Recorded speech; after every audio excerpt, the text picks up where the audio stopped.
Kailan pa ganito to, ma'am? Wala pa po isang linggo, mga 3 days pa. Ikaw lang naglinis na ka? Kinat-cut, ma'am? Kinut ko lang ng konti. Kasi namamagana din siya. Namamagana bago mo kutkutin.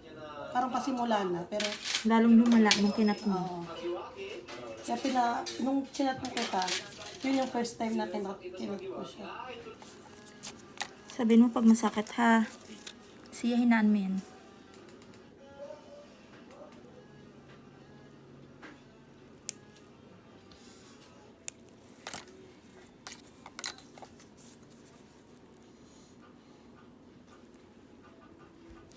Wait lang.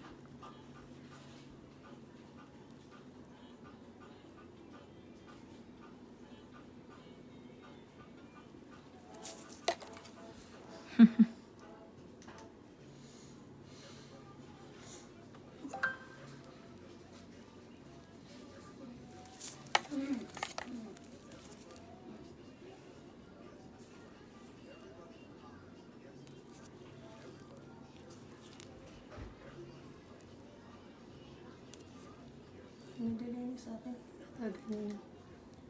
Linis. Hindi natatanggal ng ganito. Nakukut-kut lang.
O, madali na siyang gumaling kasi natanggal na.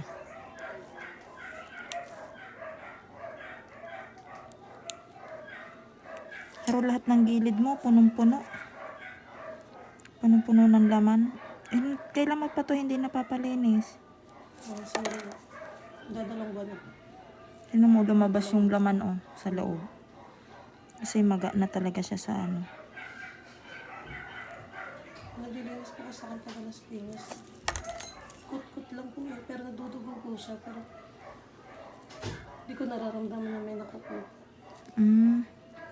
Nararamdaman ko lang po masakit. Pero yung makukuha, wala. Kasi pagka uwi ko, nagmamaga agad po siya. Mga ilang araw lang.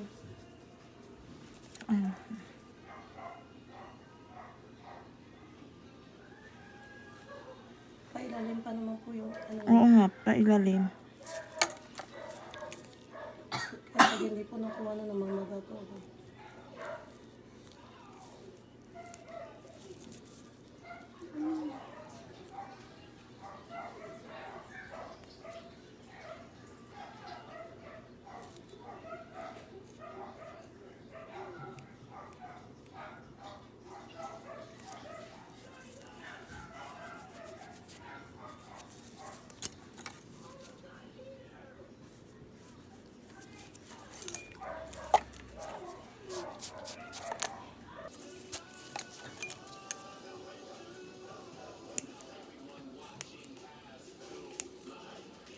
Grabe, paloob yung ano mo.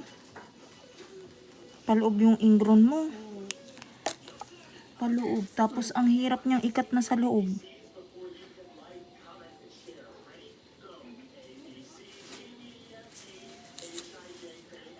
Kaya pagkatapos mo pala magpalinis, namamaga.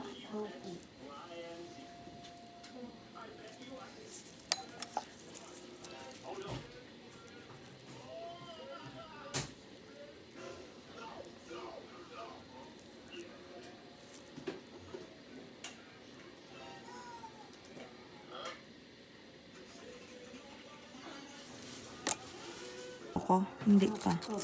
Naoperahan na din to? Kapilaan. Ito? Ola.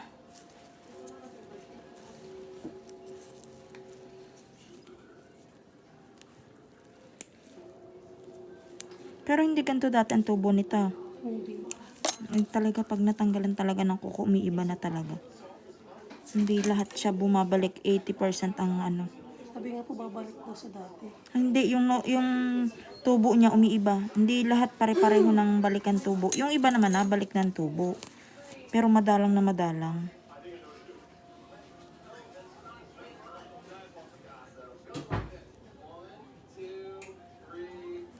Kung nakita ko nga po agad yun sa inyo na rin sana. Laki din po ng gastos. Buti na lang may pill. Mahal talaga magpabunot ng kuko. May pinakabanyayaran po anesthesia. Public ba? Semi-private.